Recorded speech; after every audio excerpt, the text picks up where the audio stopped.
Divorce ಆಗೊಂದು 10 ವರ್ಷದ ಮೇಲೆ ಆಯ್ತಲ್ವಾ? ಆ ಮಧ್ಯದಲ್ಲಿ ಇಷ್ಟು ವರ್ಷದಲ್ಲಿ ಇಲ್ದಿರೋ ಸಡನ್ನಾಗಿ ಯಾಕೆ ಅನ್ನೋದು ಆಬ್ವಿಯಸ್ಲಿ ಎಲ್ರಿಗೂ ಡೌಟ್ ಬರುತ್ತೆ, ಅನುಮಾನ ಬರುತ್ತೆ. ಯಾಕೆ ಸದ್ಯಕ್ಕೆ ನೀವು ಈ ಥರ ನಿರ್ಧಾರಕ್ಕೆ ಬಂದಿರೋದು? ನೋಡಿ ಮೇಡಮ್, ಪವಿತ್ರ ಗೌಡ ಅವರು ಜೈಲ್ಗೆ ಹೋಗೋ ಟೈಮಲ್ಲಿ ನಾನು ತುಂಬ ಇಂಟರ್ವ್ಯೂಸ್ ಕೊಟ್ಟಿದ್ದೆ. ಅಂಥ ಟೈಮಲ್ಲಿ ಕೇಳಿದ್ರು, ನೀವು ಯಾಕೆ ಬಂದಿಲ್ಲ ಅಂತ. ಈಗ ಜನ ನೀವು ಯಾಕೆ ಬಂದಿದ್ದೀರಾ ಅಂತ ಕೇಳ್ತಾ ಇದ್ದಾರೆ.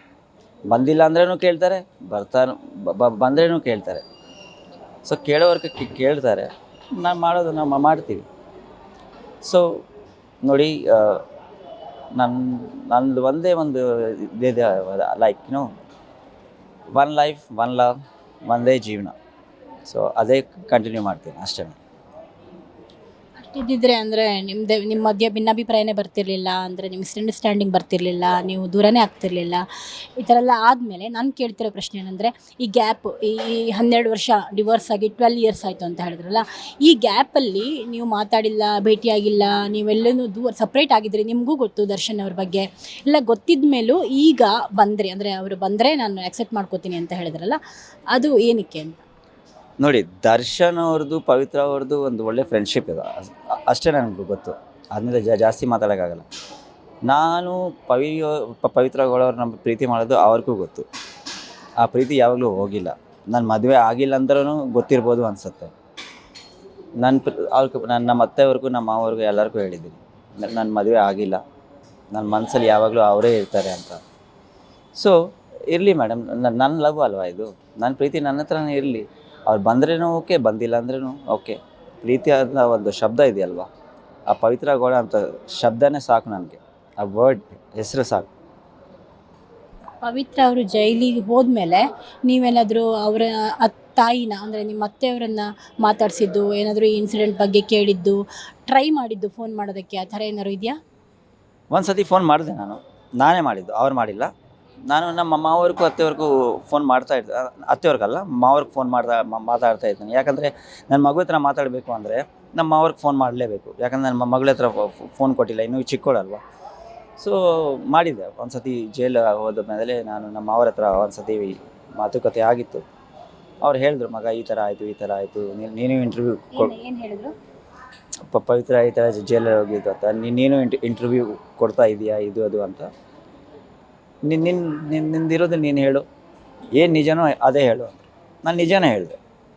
ನಾನು ಇಷ್ಟದವರೆಗೂ ಒಂದು ಶಬ್ದನೂ ಸುಳ್ಳು ಹೇಳಿಲ್ಲ. ಸುಳ್ಳು ಯಾಕೆ ಹೇಳಬೇಕು? ಏನು ಸಿಕ್ಕತ್ತೆ ಸುಳ್ಳು ಹೇಳಿದ್ರೆ? ಸುಳ್ಳು ಯಾವಾಗೋ ಒಂದು ದಿವಸ ಮುಂಚೆ ಬರುತ್ತೆ. ನಿಜನೇ.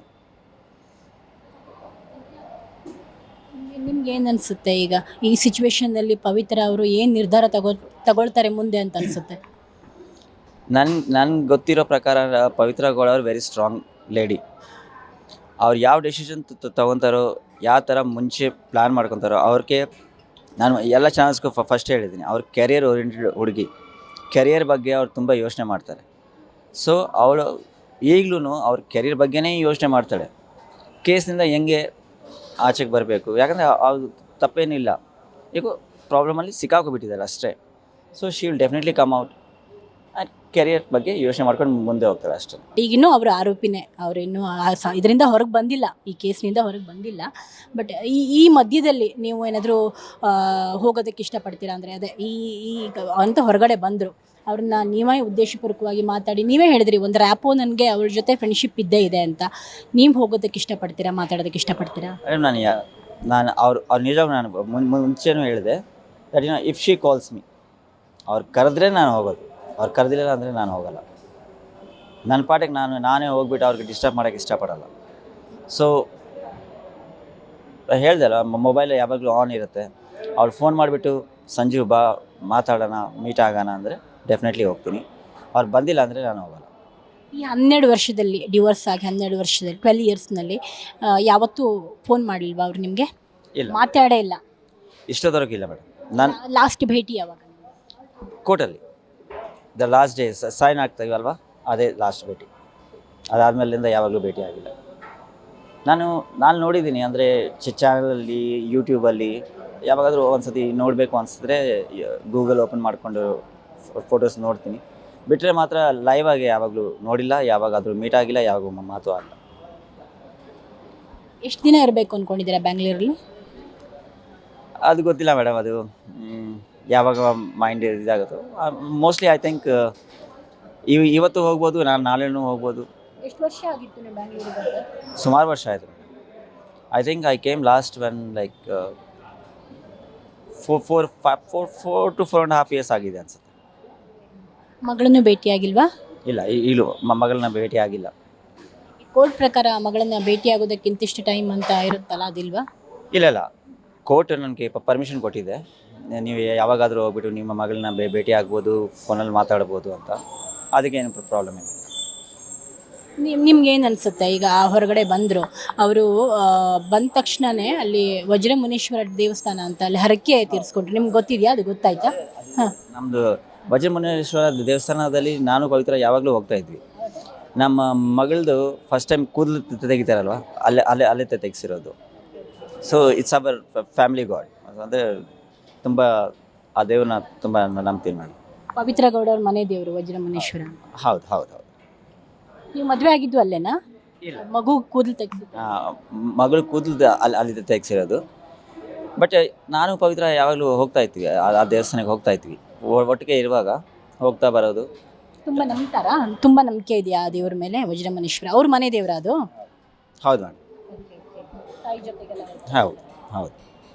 ಬೇರೆ ಏನು ಟೆಂಪಲಲ್ಲಿ ಅವರಿಗೆ ವಿಶೇಷತೆ ಅಂತ ಎಷ್ಟು ನಂಬ್ತಾರೆ? ಯಾವ ಥರ ಬೇರೆ ಏನು ಹರಕೆ ಹೊತ್ಕೊಂಡಿದ್ದು ಆ ಥರ ಎಲ್ಲ ಇದೆಯಾ? ಹರಕೆ ಹೊತ್ಕೊಂಡು ಆ ದೇವರಲ್ಲಿ ತುಂಬ ಶಕ್ತಿ ಇದೆ ಮೇಡಮ್, ತುಂಬ ಪವರ್ ಇದೆ. ನಿಮ್ಗೆ ಏನಾದರೂ ಕಷ್ಟ ಇದ್ದರೆ, ಏನಾದರೂ ಪ್ರಾಬ್ಲಮ್ ಇದ್ದರೆ ಅದು ದೇವ್ರ ಹತ್ರ ಹೋಗ್ಬಿಟ್ಟು ಆಗತ್ತಾ ಇಲ್ವಾ ಅಂತ ನೀವು ಕೇಳ್ಬೋದು.